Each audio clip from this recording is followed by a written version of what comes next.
First John chapter 3, verse 15. Tayo po idadako na. Parang pagkakabasa pa lang, parang ang sakit na, no? First John chapter 3, verse 15. Everyone who hates his brother is a murderer. And you know that no murderer has eternal life abiding in him. Ang sinasabi dito ni Apostol John, kasi First John alam nyo, pinag-uusapan nila dito, yung Antichrist. Kasi that time, mga AD 70, kung di po ako nagkakamali, sinulat po itong First John hanggang Third John. Ang pinag-uusapan dito yung Antichrist, dun sa time nila. Now, yung Antichrist doon, ang problema, nagpapakalat ng wrong heresy. Tama ba yung term ko? Nagtatali-talinuan si pastor, oh. Maling katuruan. Ayan, nagpapakalat siya ng maling katuruan. At maraming Kristiyano ang nadadala sa maling katuruan. Alam niyo po kung anong katuruan ng Antichrist na ito? Gumawa siya ng isang academy at tinuturo niya po ito dun sa time nila. Bad trip si Apostol John kasi maraming Kristiyano ang nadadala. Alam niyo kung anong katuruan? Magkaiba daw yung Kristo kay Jesus. So si Jesus, siya yung tao, yung Kristo, yun yung banal. Kumbaga parang noong time na napako ang ating Panginoong Sus sa krus ng Kalbaryo, umalis yung Kristo. And si Jesus daw yung iniwan. Kasi makasalanan daw yung katawan. So, maling-mali, di ba? So kaya bad trip ng si Apostol John. And ang pinakamaling nangyari po mga kapatid, yung mga Kristiyano, nag-aaway-away na. Nagkakaroon na ng pagkamuhi sa kapwa nila Kristiyano. So kaya nabuo itong everyone who hates his brother is a murderer. Para ka na rin pumapatay. Alam niyo po kung bakit? Sinusumbong nila yung kapwa Kristiyano nila sa mga Romano kaya pinapatay So tumitindi, di ba? Dahil lang sa maling heresies, sa maling katuruan, nagkakaroon ng patayan. Nagkakaroon ng pagkamuhi. And alam niyo po ba na ang isa sa mga ayaw ng ating Panginoon ay yung nadadamay yung mga inosente. Alam niyo po yung tinatawag na 7 deadly sin? Alam niyo po yon? Dito po yan sa Proverbs chapter 6, verse 16 to 17. Itatake lang natin yung isang salita dito, yung isang ayaw ng ating Panginoon. Marami po yan mga kapatid, pero yan lang po yung itatakil natin. There are 6 things the Lord hates, 7 that are detestable to Him. Haughty eyes, a lying tongue, and hands that shed innocent blood. Ito yung ayaw na ating Panginoon. Sino dito ang nasaktan, mga kapatid? Amen. Laksan nyo. Lahat tayo nasaktan. Amen. Lahat po tayo nasaktan. Pero ang ayaw ng Panginoon, yung nadadamay, yung wala namang kinalaman. Minsan kasi porke nasaktan tayo, idadamay natin yung wala namang kinalaman. Amen? Kaya ang title ng pag-uusapan natin ngayon, hurt people will basically hurt people. Yung mga taong nasaktan, pwede ring makasakit. Amen? Tanggalin ko na nga ito. Nagbumukha akong sabi niya, sobrang stricto naman ni Pastor, nakasalamin pa. Totoo po mga kapatid, yung mga taong nasaktan, pwede ring makasakit. No, hindi natin pag-uusapan dito, mga kapatid, na yung pagpatay. Kasi kahit 2 hours po akong mag-preach dito, o sabihin natin 3 hours po akong mag-preach dito, tutulugan niyo po ako kapag ang topic natin ay bawal pumatay. Ngayon pa nga lang, natutulog na yung katabi mo Alam niyo po kung bakit? Kasi alam natin na bawal po talagang pumatay. Amen? Kahit bigyan ko pa yan ng ilang puntos, alam ninyo na bawal pumatay. Tignan niyo po yung katabi niyo, baka may mga bilang na dito. Wala naman, no? Wala naman. alam no? So mga kapatid, hindi natin pag-uusapan yon. Ang pag-uusapan natin dito ay kapag nadadamay yung mga inosente. Alam mo yung paggaling kang trabaho, di ba, nagka-problema kayo ng boss mo, nakaalitan mo yung katrabaho mo na pakuya-kuya lang, tapos ikaw sipag na sipag, bad trip ka. Tapos pag uwi mo ng bahay, ay, tawanan sila, relate na relate. Pag uwi mo ng bahay, binati ka ng anak mo, ay, naku, wag mo akong pansinin. Nadala mo yung galit. Pag uwi mo ng bahay, ang sarap-sarap ng luto ng asawa mo, ang pangit naman ang lasa. Pag uwi mo ng bahay, yung aso mo excited na makita ka, tinadyakan mo sa sobrang galit mo. No, parang sa lahat ng sinabi ko, doon talaga kayo nag-react. No? Okay, kasi nadadala eh. Nadadala kasi natin yung galit. Nadadala natin kasi yung pain. Amen? Kaya minsan, yung mga taong, ano problema nun? Di ba? Minsan sa church po natin, alas 6 pa lang na umaga, alas 8, alas 9 pa lang na umaga, nakasimangot na. Pag ganyan ni Kuya Rolly. Nakasimangot na. Anong nangyari? Natapunan pala ng kape yung kanyang damit. Tapos kaya pala siya na late. So yung galit, nadala sa simbahan. Minsan ganun, di ba? O si Kuya Rolly tuloy. Tapos si Kuya Rolly, no? Ano kay problema nun ni sis? Binati ko ng good morning, sabi niya, walang good sa morning. Joke lang, joke. Wala pong gano'n. Nasa simbahan po tayo. Mga kapatid. So, pero isa po sa mga makikita natin, kaya tayo minsan nakakasakit, minsan nga lang ba? Dahil meron tayong tinatawag na advantage. Nagte-take advantage po kasi tayo, mga kapatid. Alam niyo po yun? No? Yung porke wala siyang laban, dahil malakas ka, dahil mataas ka, talagang baliwala lang sa'yo, saktan siya eh. Amen? Merong isang, eto na, kukwenta na tayo. Merong isang abogado, Pinoy na abogado, galing sa Maynila, nagbakasyon siya sa, kwento ko lang po ito illustration lang, baka i-search nyo, wala yun sa gawa-gawa lang po natin. Umamen, no? Merong isang abogado na Pinoy, galing Maynila. So nagbakasyon po siya sa probinsya. Bala na kayo mag-isip ko sa probinsya. Nagbakasyon siya sa probinsya. Tapos dun sa probinsya, usong-uso yung pag-shooting ng wild ducks. Yung mga bibi na lumilipad, usong-uso po yun. So itong abogado na to, nag-shooting siya. Nakabarel, nakatama ng isang bibe. Then yung bibe bumagsak sa isang sakahan. Dun sa sakahan, merong bakod. So dahil dun bumagsak yung bibe, ang ginawa nung abogado na to, pumunta dun sa isang maliit na gate ng bakod. Tapos, papasok na sana siya nang merong dumating na isang matandang magsasaka. Sabi nung matandang magsasaka, "Pre, anong gagawin mo, pre?" Sabi niya, "Boss, kukunin ko lang po yung natamaan kong bibe. Kasi ako po nakatama dyan, ako nakabaril niyan." Alam niyo, sabi nung magsasaka, Kuya Deng, alam niyo, boss, dito sa probinsya, meron kaming kalakaran. Once na dumapo yan dito, once na mapunta yan dito sa sakahan ko, sa teritoryo ko, akin na yan. No, parang pamilyar, di ba? Nandito yung puno, yung bunga nandito, so akin na. Parang ganon, di ba? So, sabi nung galit na galit tuloy yung abogado. Hindi, ako nakatama dyan eh. Ako naghihirap dyan, nakailang bala ako dyan eh. Sabi niya, di parang mag-aaway. Sabi ng magsasaka na matanda, hindi, ganito na lang. Iyo, ganito na lang. Meron kaming kalakaran ulit dito. Sabi niya, meron kaming tinatawag na 3 sipa. Oo. Sabi niya, sisipain kita ng 3 beses, sisipain mo ako ng 3 beses. Sisipain din ulit kita ng 3 beses, sisipain mo ako hanggang sa kung sino ang sumuko, hindi siya ang makakuha ng bibe. Kung sino ang matitirang nakatayo, siya ang makakuha ng bibe. O syempre, G yung abogado, medyo bata pa matanda na. Sige, tay, sangayon ako dyan, gawin natin. G ako, G. Ngayon sabi nung magsasabi, sino gusto mo mag-una? Sabi nung abogado, tay, ikaw na mauna. Ano ginawa nung magsasaka? Sinipaan niya dito sa sikmura, sa tiyan.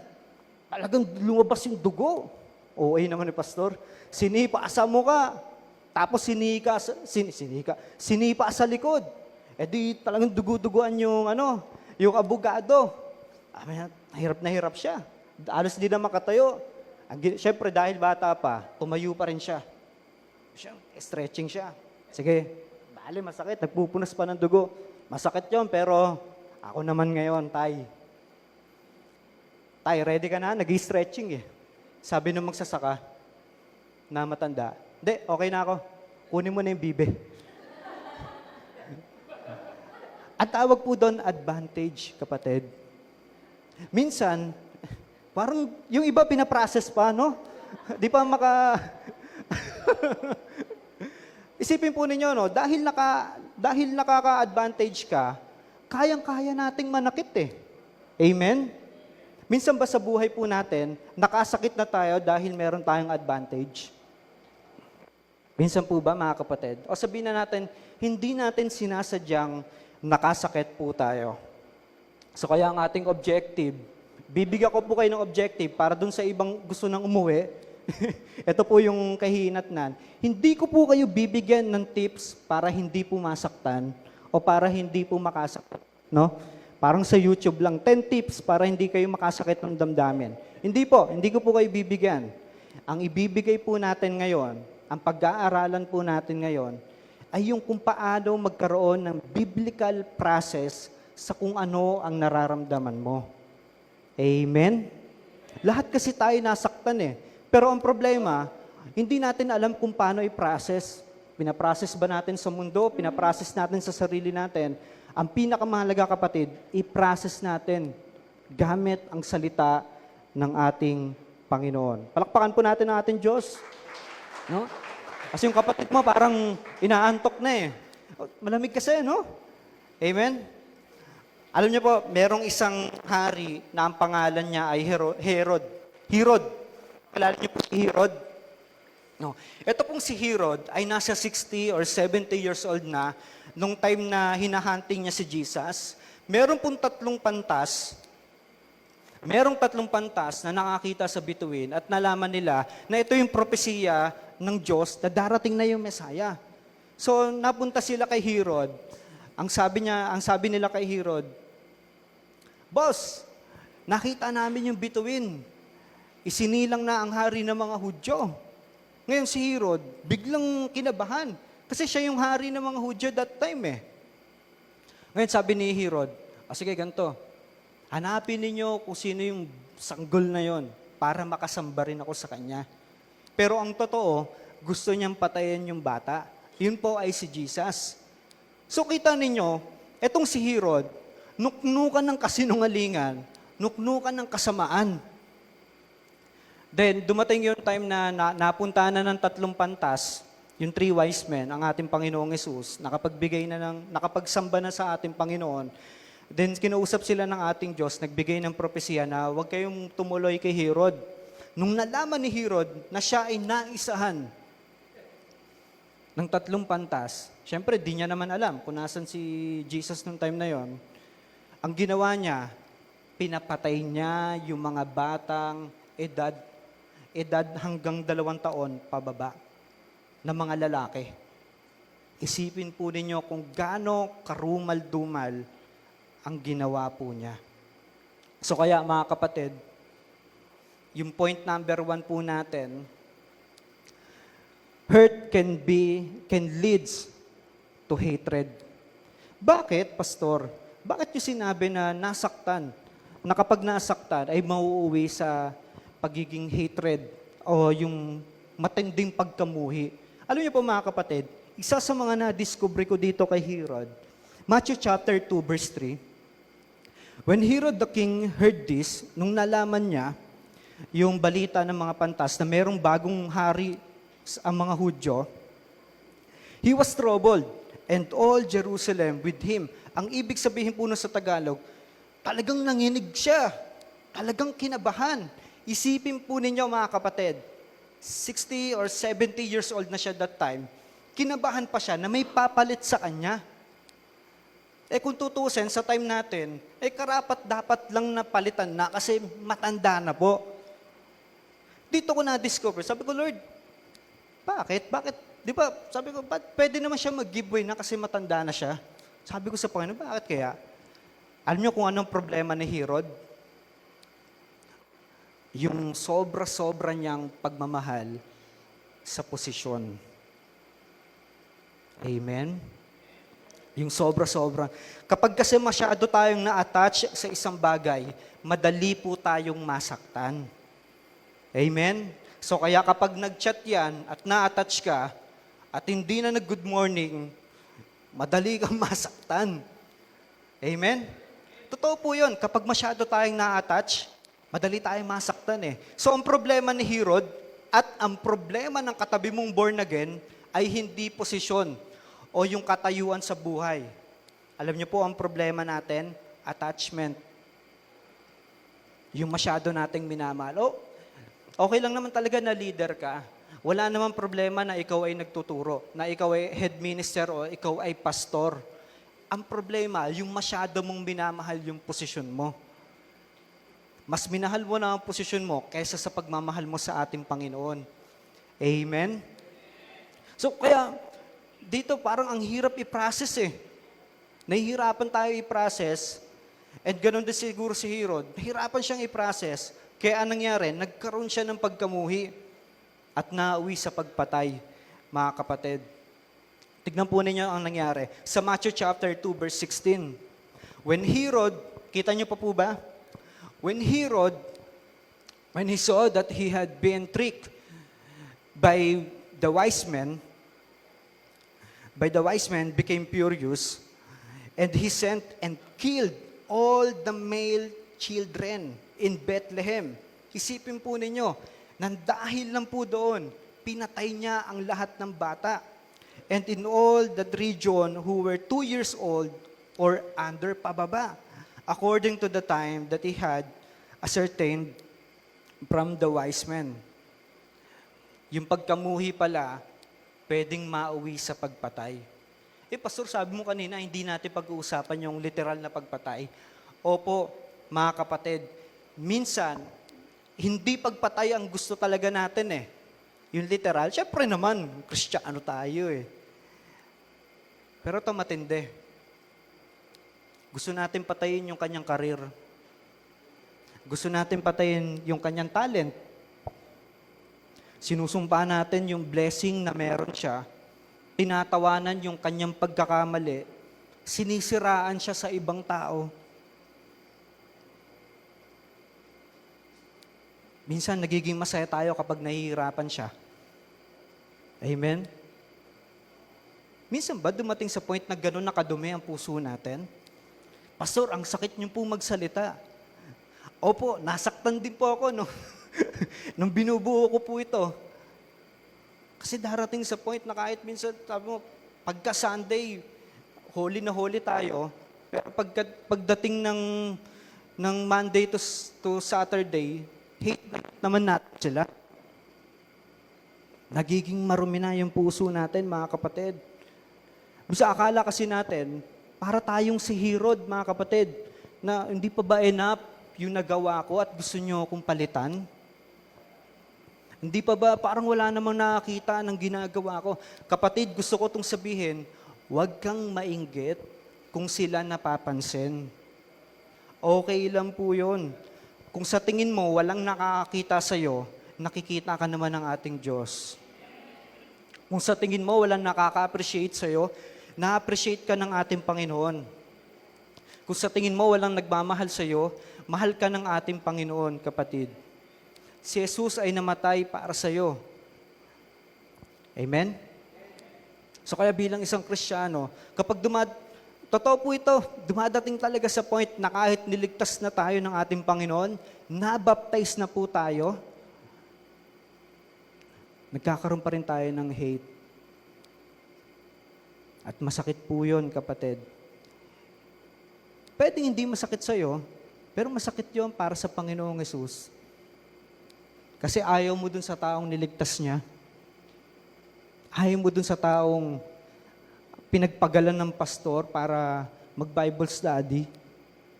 Ang sakit po nun. Meron akong isang nakausap. Pasakit po talaga ito ng pasakit. Kasi kailangan natin ma-process po ito. Kailangan natin mapag-usapan. Meron akong pastor na nakausap. Alam niyo po ang sabi niya, merong isang Kristiyano na umatid ng prayer meeting ng sama-samang panalangin na merong hate. Ang lakas ng discernment ng pastor na ito, sapagkat nadediscern niya, nakakasagabal siya sa panalangin. Kasi sinusumpa niya yung ibang member. Ang sakit po nun, kapatid. Sabi ko, ang sakit nun ah. Minsan ba merong kilite sa puso natin kapag nasasaktan yung ibang tao? Siyempre, walang mag-amen. Sa mga nasa live stream, tahimik po sila dito. Amen? Point number 1, yung sinabi ko kanina, tandaan po natin, hurt can leads to hatred. Bantayan po natin. Hindi ko po sinasabi na huwag kang masaktan. Amen? Hindi ko po sinasabing huwag kang masaktan. Ang sinasabi po ng Biblia, i-process po natin yung sakit. Amen? Merong isang lahi ng mga hentil dun sa Old Testament na tinatawag na Edomites. Pamilyar po kayo?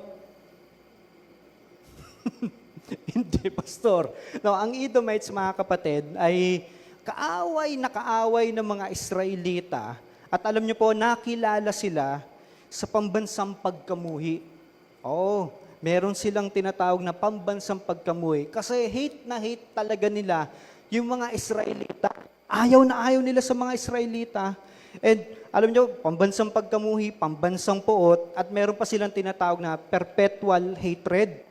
Ang ibig sabihin nila, kiniklaim nila ito dun sa lahi nila, meron silang perpetual hatred. Nang ibig sabihin, walang hanggang puot. Kanino? Sa mga Israelita. Galit na galit ito, no? Galit na galit yarn. Galit na galit po talaga sila, mga kapatid. At alam niyo po, nagsalita ng ating Panginoon. Kay Ezekiel chapter 35, verse 5, sabi dito ng ating Panginoon, "You have always hated the people of Israel and have given them over to be killed at the time of their trouble, at the time of the punishment of the end." Alam niyo po ang ibig sabihin nito? Ang sinisermonan po dito yung mga Edomites. Ang sabi ng ating Panginoon, kayo sinasamantala ninyo yung time na mahina ang mga Israelita. Alam niyo po kung bakit? Kasi ito yung time na, puro ko time, no? Ito yung panahon na yung mga Israelita dumaranas ng disciplinary action. DA po sila. Alam niyo kung bakit? Mga pasaway kasi, sumasamba sa ibang Diyos-Diyosan. So ang ginawa ng ating Panginoon, hinayaan niya na palakasin yung Babylonia at hinayaan niya na yung Babylonia ay sumakop sa mga Israelita. So ito matindi, ang ginawa ng mga Edomites, habang sinasakop at pinapahirapan ng mga Babylonia ang mga Israelita, imbis na tulungan, talagang tumulong pa sa pagpatay. Parang pamilyar, no? Pagbaha dito sa Pilipinas, akala mo tutulungan kang magakot ng gamit. Yung rep mo papunta na sa kapitbahay. Binaha ka na, ninakawang ka pa. Yun ang ginagawa ng Edomites, kapatid. At kitang-kita ng Diyos yun. Kitang-kita. So kaya point number 2 natin, hatred turns pain into destruction. Ang ibig sabihin, mga kapatid, alam mo yung nasaktan lang siya, pero dahil ayaw na ayaw mo sa kanya, gusto mo pa siyang mawasak. Amen? Ito po, sasabihin ko po sa inyo, atin-atin lang po ito. Ang Diyos, hahayaan po tayong masaktan. Kaya nga tayo nasasaktan . Hahayaan ng Diyos na tayo ay masaktan, pero hindi hahayaan ng Diyos na tayo ay mawasak. Amen? So kaya kahit sino sa atin, wag nating isipin na wasak tayo. Kasi ang Diyos never nagplano na tayo ay mawasak. Bakit? Hindi kasi galit ang Diyos sa atin dahil nasa atin na ang ating Panginoong Yesus. Pero kung merong hate ang isang tao, hindi siya masasatisfy sa nasaktan lang. Ang gusto niya, mawasak ng tuluyan. Yan ang ginagawa ni Satan. Yan ang binubulong ni Satan sa atin, mga kapatid. Nang merong isang school sa state po, mga kapatid. Yan po ay Columbine High School. Yan po. Yan po ay Columbine High School noong 1999. Noong 1999, mga kapatid, alam niyo po ang nangyari po dito. Tanong niyo sa akin kung ano. Ano? Parang, ano, pastor? Bilisan mo na. Okay lang po ba kayo? O kasi pinapatawa ko lang parang duguan na po kayo sa mensahe eh. Alam niyo po, ang nangyari po dito sa high school na ito, meron diyang K-12, may K-12 na nung time na yun sa time nila. Nagkaroon po ng matinding massacre. O parang hindi na bago sa atin kasi ngayon, nung last time lang, merong balita na isang teacher ang pinagtulungan ng mga estudyante. Nakakalungkot po yun. Alam niyo po ang dahilan, dun sa balita, nabasa ko, sinita lang sa hikaw. Sinita nung teacher na may hikaw yung estudyante. Kaya ako hindi na ako naninita dito ng may hikaw eh. Amen? Siguro si Pastor Jim pag nandito. Nako, lagot kayo. Pero wag po na tayo maghihikaw. Alam niyo ba nangyari? Sinita ng teacher, hindi po dito ngayon itong balita. Sinita ng teacher na may hikaw, tapos pinagtulungan ng mga estudyante, tapos na-hospital po yung guro hanggang sa hindi na kinaya, namatay po yung teacher. Dito lang po yan. Itong last week na balitaan po. Nakakalungkot. Pero ito po, ang matindi, sa eskwelahan na ito, nagkaroon po ng massacre. Hulaan po ninyo kung sino ang punot dulo o may gawa nito. Walang iba kundi estudyante. Mga senior high school. Hulaan ninyo kung ilan. 2 lang po sila. Pinagplanuhan nila ng 3 buwan. Alam niyo po kung ilan ang napatay nila? 13. 13 ang napatay nila. Yung isa doon, teacher. So 12 yung estudyante na napatay at merong isang teacher. At hindi lang po yan mga kapatid, 20 na estudyante ang sugatan at injured nung time na yon. Alam niyo po ang ginawa nitong 2 estudyante na ito? Gumawa po sila ng DIY o homemade na bomba. Tapos pinagtatanim nila dun sa eskwelahan. Tapos meron din silang barel at namarel po sila doon. Ganon kasaklap ang ginawa ng 2 batang ito. Alam niyo po kung anong dahilan? Alam niyo po kung anong dahilan ng 2 bata? Bullying and hatred. Una, binubuli sila. Pangalawa, may hatred po sila. Meron silang matinding pagkamuhi dun sa eskwelahan. Iniisip ko, bakit kaya?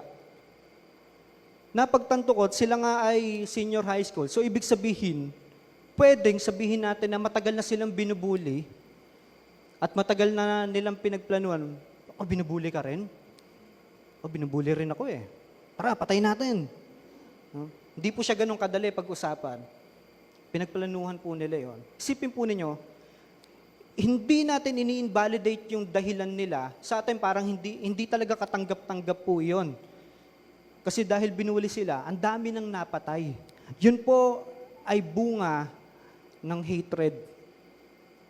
Isipin po ninyo, bakit, Pastor? For sure, mga kapatid, yung eskwelahan may ginawang aksyon sa pambubuli ng mga estudyante. And siguro, hindi sila na-satisfy doon sa justice na binigay ng eskwelahan. Bakit? Kasi ang hate never masasatisfy sa justice. Inuulit ko po, ang hate never masasatisfy sa justice unless makapaghiganti. Amen? Ay, hindi, Lord. Ay, hindi, ayokong makulong yan. Ang gusto ko, mapatay yan. Di ba totoo? Hindi, kung buhay ang kinuha, buhay din ang kapalit. Tapos kasama na pati pamilya. Minsan hindi tayo masasatisfy eh. Alam niyo po nangyayari pag ganon? Nilalagay natin yung justice sa kamay natin. At hindi lang po yon mga kapatid, nilalagay natin yung justice sa emotion po natin. Dun sa sakit na nararamdaman natin. Delikado po yan. Kaya nga po bilang isang pastor, no, ngayon na nararamdaman ko, delikado pala pag nilalagay, lalo na kapag may posisyon ka, delikado kapag nilalagay mo sa kamay mo yung justice. Kaya pag-pray niyo po ang pastor po ninyo. Hindi po, pag-pray niyo rin po ang inyo pong mga sarili. Kasi kapag nilalagay natin yung justice sa kamay natin, delikado ang mangyayari. Yung justice, ibigay natin sa Diyos. Ibigay natin, Lord, ikaw nang bahala. Ayoko siyang masaktan, pinapatawad ko siya, pero gusto ko siyang maturuan. Gusto ko siyang matuto. Yun ang tamang panalangin, kapatid. Hindi yung, Lord, baka tapak sana yan ng jebs. Bawat tapak niya, ayoko niyan. Wag yung ganon, kapatid. Minsan, gustong-gusto natin wasakin yung mga tao dahil sa pagiging hate natin. Kapatid, naalala niyo yung kwento ni Haring Solomon nung siya ay may lumapit sa kanyang dalawang nagkiklaim na nanay nung isang sanggol. Now, sabi ni Haring Solomon, sige ganito, total, ayaw niyong mapunta sa maayos na usapan. Hatiin natin yung bata. Alala niyo yung kwentong yon? Hatiin natin yung bata para tag-isa meron kayo. Yung isang nanay, kapatid, alam niyo po ang nangyari, sabi nung isang nanay, hindi, wag na, okay na. Wag niyo, sa kanya na yung bata, wag niyo lang patayin yung bata. And sabi nung isa na nagkiklaim na nanay ng bata, hindi, wasakin na yan. Hatiin na yan. So nakita ka agad ni Haring Solomon, ito ang tunay na nanay. Willing siyang, yung justice, binibigay niya kay Haring Solomon kasi siya yung hari nung time na yon. Hindi, Hari, ibigay mo na sa kanya. Sabi niya ganun. Huwag mo lang patayin yung bata. Kitang-kita ni Haring Solomon na ito, may galit. Kasi hindi bali ayoko talaga ng bata Ayoko mapunta sa akin yung blessing na yan. Ang gusto ko, mawasak yung kanyang damdamin. Alam niyo po, ang nagagawa ng hate, nakakapagpasaya rin po sa atin. Inuulit ko po, ang ginagawa ng hate, nakakapagpasaya rin sa atin. Kapag yung taong ayaw mo, nahihirapan. Amen? Masaya ka ba kapag siya pumipiyok?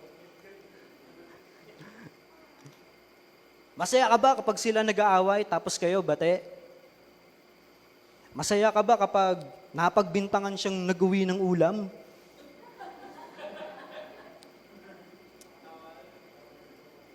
Relate na relate ang mga taga-kawit po. Masaya ka ba kapag nagkasakit siya? Masaya ka ba kapag nag-i-struggle siya? Masaya ka ba kapag nahuli silang may ginagawang masama? Amen? O nag-amen kayo ha? O baka naman talagang inaabangan mo na mapunta siya sa lowest point ng buhay niya at saka mo siyang, minsan ganun, no? Alam niyo po, yon ang ginawa ng mga Edomites sa mga Israelita. Inabangan nila na sila ay mapunta doon sa pinapagalitan kayo ni Lord. Buti nga. Di ba? Alam niyo yung last time na napag-usapan namin sa devotion, nung devotion, nung practice, sabi ko, kahit gaano pa kaganda yung tinuturo ng preacher dito o ng pastor dito, kung ayaw mo sa pastor, pangit ang tinuturo niyan. Amen?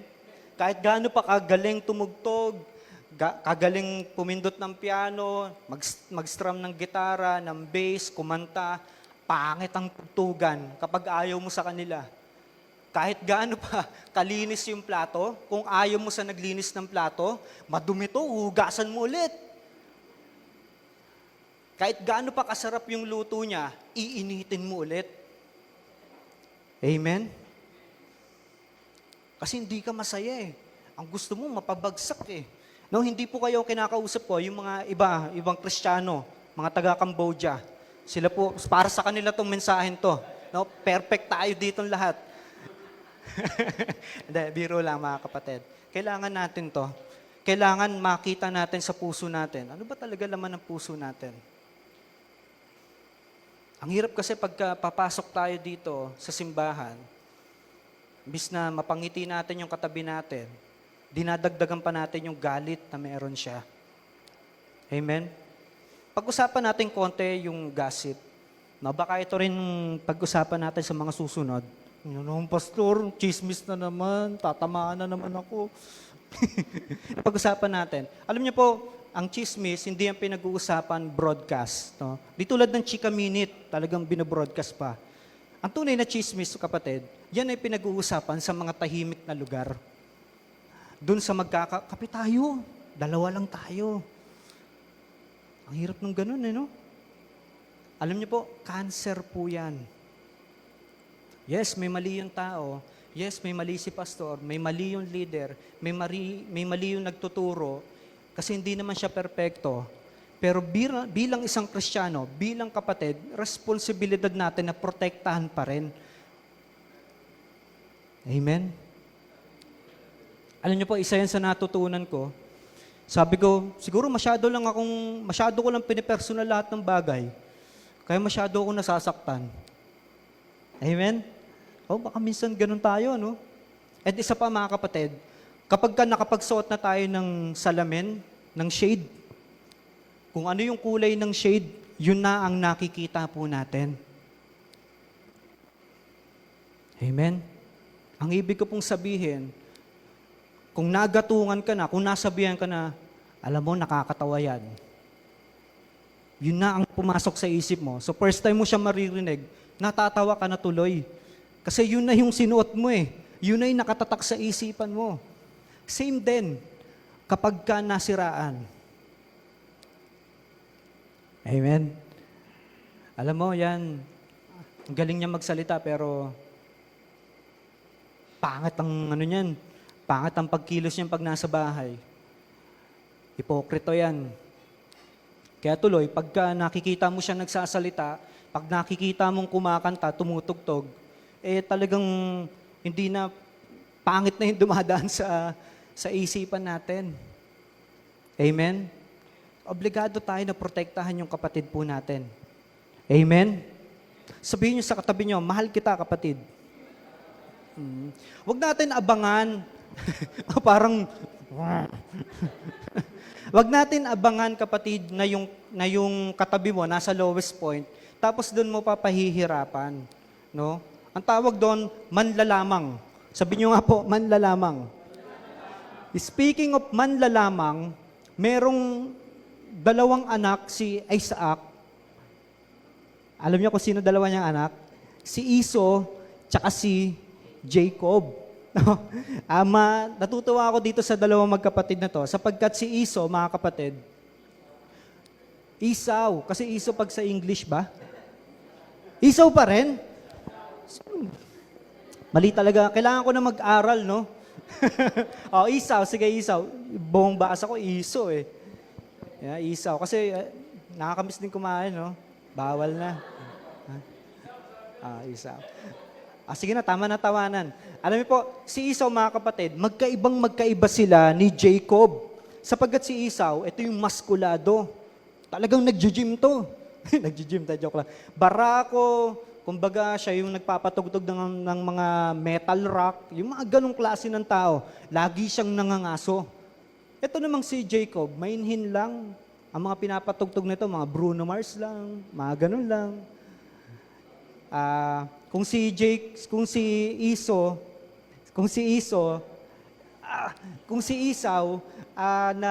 nangangaso, si Jacob naman naghuhugas lang ng plato. Mga ganun lang, magkaiba sila.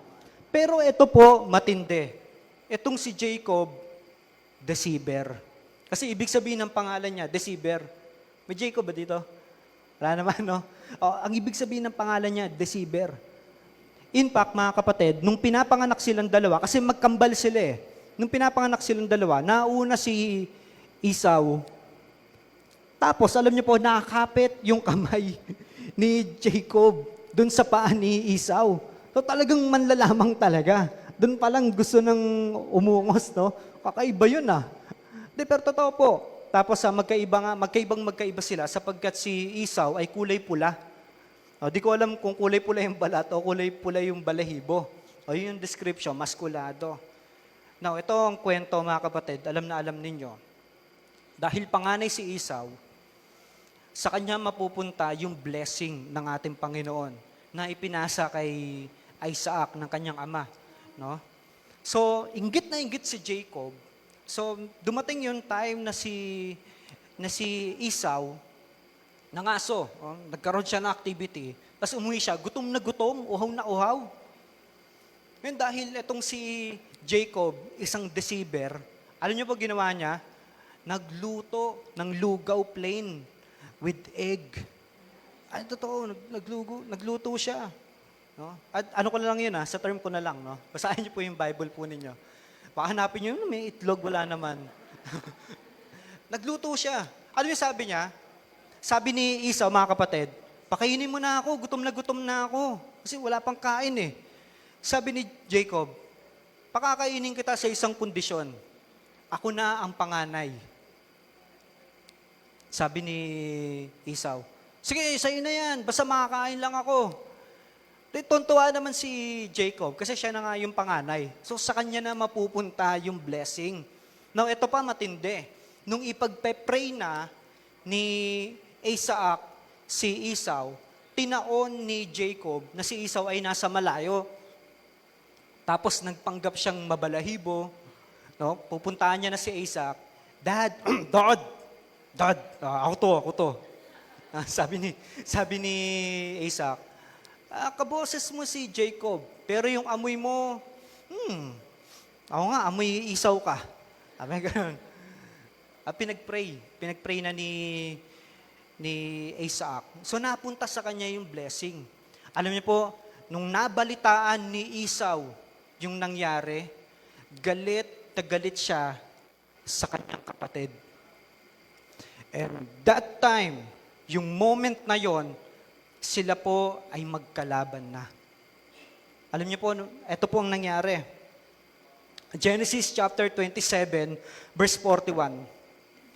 Esau held grudge against Jacob because of the blessing his father had given him. Galit na galit talaga siya. And ito ang sinabi niya, the days of mourning for my father are near, and I will kill my brother Jacob. Nang dahil nasaktan siya, gusto niyang patayin yung kanyang kapatid. Pero meron pa pong mas malalim po dito, mga kapatid. Point number 3 po natin. Hatred destroys relationships. Hindi talaga pagkamatay, hindi talaga ang pinakamalalang magagawa ng hate ay hindi killing, kundi estrangement. Nakalagay ba dyan, estrangement? Ang ibig sabihin ng estrangement means separated from someone you close. Kumbaga, kakalimutan na kita. So, ibig sabihin, ang pinakamatinding magagawa mo sa isang tao na ayaw mo ay hindi yung patayin siya, kundi yung putulin yung relasyon mo sa kanya. Amen? Kasi meron sa atin, nagpatawad, pero putol na ang relasyon. Meron sa atin nag-give way, pero ayaw nang makipag-usap. Amen? Meron sa atin nagpaubaya, sige, pinapatawad na kita, pero lumayo naman ang puso. Meron pong ganon, mga kapatid. Meron din naman sa atin, piniling wag gumante, pero lumayo naman ang loob. Nagpatawad nga, pero hindi naman naging totoo kapag nakakasalamuha. Habang minameditate ko po itong puntos na ito, sabi ko, naalala ko yung kay Eva at Adan. Nung sila ay nagkasala, alam niyo po nangyari nung sila ay nagkasala? Hindi yung, ang pinakamasakit, hindi yung umalis sila sa Garden of Eden. Ang pinakamasakit ay yung mawala sila sa presensya ng ating Panginoon. And same din po sa atin. Hindi nakakatakot ang dagat-dagatang apoy. kundi yung kalaliman, kundi yung wala ka na sa kalaliman ng presensya ng ating Panginoon. Hindi nakakatakot yung may uod na hindi namamatay, kundi yung hindi mo nakilala kung sino ang nagbibigay ng buhay. Hindi talaga nakakatakot yung mapunta tayo sa impyerno, kundi yung mawalan tayo ng relasyon sa ating Panginoon. Dahil sa hate, kapatid, ayaw na ayaw kasi ng Diyos sa kasalanan. Amen? Bakit kaya? Kasi naalala ko, mga kapatid, diba, sabi ko nga, hindi nakakatakot yung magngangalit yung ngipin natin. Ang nakakatakot talaga ay yung hindi ka na makaawit sa Diyos. Alam niyo kung bakit? Kung bakit sinasabi kong hindi nakakatakot yung dagat-dagatang apoy o yung apoy? Meron 3 kabataan na napunta sa apoy, no, asupre. Pero kasama nila ang ating Diyos. So hindi talaga yun ang nakakatakot. Ang nakakatakot ay yung mawalan ka na ng relasyon sa ating Panginoon. Kaya minsan, kahit okay tayo dito sa mundo, impyerno ang nararanasan natin kapag wala tayong Diyos. Kita mo, hirap na hirap tayo sa buhay kasi araw-araw inaalisan natin ng karapatan ang Diyos sa buhay natin. Amen? Wala pa sa kabilang buhay, pero ang init na dito. Wala kasi ang ating Panginoon. Yun ang pinakamatinding mangyayari po sa atin. And last na po, bibigyan ko kayo ng twist, mga kapatid. After so many years, ng ilang chapter ng pagbabasa po, nagkasundo rin pala si Esau at si Jacob. Alam niyo po, abang binabasa ko yun, naiyak ako. Kasi sinusubaybayan ko, sabi ko, higanting-higante na si gusto niya na mapagigante, gusto niya na patayin. Nagpaplano pa sila. Then nung nakita ni Esau yung kanyang kapatid na si Jacob, nahaluha siya. Tinakbo niya, tapos nagyakapan po sila at napuno sila ng pag-ibig. Pwede pala yun, na kahit sobrang hate natin yung tao, pwede pala nating kaawaan, pwede pala bumalik yung pagmamahal natin sa Kanya. Amen? So, bilang isang Kristiyano, mga kapatid, matuto tayo magpatawad kasi ang Diyos ay pinatawad po tayo. So ito po yung twist, mga kapatid. Hindi po ako naglagay ng mga kwento sa bawat puntos lang o gumawa ako ng puntos sa bawat kwento. Si Esau, tama di ba? Si Esau, siya ay binansagang Edom. At siya ang ninuno ng mga Edomites. Yung pinag-uusapan natin sa pangalawang puntos, sa kanya nang galing yung Edomites, at itong si Jacob ay tinawag ng ating Panginoon, pinalitan ng pangalan niya na Israel. At siya ang ninuno ng mga Israelita. At alam niyo po matindi dito, mga kapatid, makinig po kayo. Tapos na yung away nila Esau at Jacob, pero yung galit napasa sa kanilang mga apu-apuhan. Parang ganito yan, no? Tapos na mag-away yung dalawang bata, yung dalawang nanay hindi pa. Ayun, saan gano'n, no? Tapos na mag-away, pero yung dalawang hindi pa eh. Ganun po ang nangyari po sa kanila. At ito po matindi. Umabot yung puot na yon, kasi sabi nga natin kanina, yung Edomites, kilala sila sa perpetual hatred. Walang hanggang puot. Alam niyo po, umabot yon sa time ng ating Panginoong Yesus. Walaan niyo po ang sino. Si Herod ay isang Edomites. Isipin po ninyo, no? Ang galing, di ba? Yung puot na nabuo ni Esau, ay napunta at nasalin-salin hanggang sa ating Panginoong Yesus. Hanggang sa gusto rin siyang ipapatay. Kung paano nagplano si Esau na ipapatay si Jacob, hanggang sa generation na sumunod sa kanya, gusto rin patayin yung mga generation na kalaban nila hanggang sa ating Panginoong Yesus. So yung puot, nagsasalin-salin. Pero, ito ang maganda. Yung puot na yon natigil sa ating Panginoong Yesus. Doon nagtapos ang puot nila. Bakit? Tanong niyo sa akin kung bakit. Hindi kasi gumantay ang ating Panginoong Yesus. Pwede po ba tayo tumayo? Hindi kasi gumante ang ating Panginoong Yesus. At doon natapos yung puot, kapatid. Sabi sa Efeso chapter 2, verse 16, sa pamagitan ng kanyang kamatayan sa krus. Basahin po natin. Winakasan niya ang kanilang ahalitan. Grabe, no? Pinagkasundo sila ng Diyos at pinagbuklod sa iisang katawan. So kahit kaaway mo yan, kabady mo yan, kapatid. Kasama mo yan eh. Pinag-isa tayo ng ating Panginoong Jesus. Naalala niyo yung isa sa mga preaching po natin na si John at si Peter, hindi talaga yung magkasundo kasi magkaiba sila ng ugali. Pero dahil sa pagkamatay ng ating Panginoong Jesus, nagkaroon ng matinding pagkakasundo. Lagi na sila magkasama sa ministry. At kahit hindi mo gusto ang iyong katabi, kapatid, minahal pa rin niya ng ating Panginoon.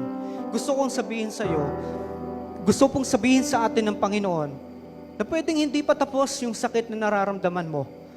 Pero ibigay natin sa ating Panginoon sapagkat tapos na po yan. Patagal nang tapos yan, kapatid. Natapos na ang pagkamuhi sa krus ng Kalbaryo. Bakit? John 3:16 hanggang 17. For God so loved the world, wow, that He gave His one and only Son, that whoever believes in Him shall not perish. Hindi na paparusahan, hindi na galit, kundi buhay na walang hanggan ang ibibigay ng Panginoon. And 17, for God did not send His Son into the world to condemn. Hindi tayo para i-condemn. Hindi para gumante ang Diyos o ang ating Panginoong Yesus, but to save the world through Him. Natapos ang matagal ng pagkawasak. Natapos ang matagal ng pagkamuhi. Dahil ang puot ng Diyos ay ibinuos sa katawan ng ating Panginoong Yesus. Kapatid, yung puot na meron ka, ibigay mo sa Panginoon. Hindi mo yan kayang dalhin. Hindi mo yan madadala sa langit. Kaya sinama yan ng Panginoon sa kanyang pagkamatay. Dahil ayaw ng Diyos na ikaw ay maglingkod na merong pagkamuhi. Amen? Yung title natin, totoo po yan. Hurt people, hurt people. Totoo naman, pagka nasaktan tayo, makakasakit talaga tayo. Pero ito ang sasabihin ko, healed people will also heal people. Kung ikaw ay nirestore ng Panginoon, maging restoration ka rin sa iba. Kung ikaw ay ginamot at pinaggaling ng Panginoon, maging kagalingan ka rin sa iba. Kung ikaw ay binuo ng ating Panginoon, maging pagbuo ka rin sa iba, kapatid. Huwag tayo maging pagkawasak. Tayo ay nilikha nung una pa lang para gumawa sa ikabubuti ng ating Panginoon. Lord God, salamat po, Panginoong Diyos, sa buhay na ito. Lord, patawad po kung nilalagay namin sa kamay namin, sa emosyon namin, yung justice na dapat ibigay po sa inyo. Salamat, Panginoon, dahil pinatawad niyo pa rin po kami.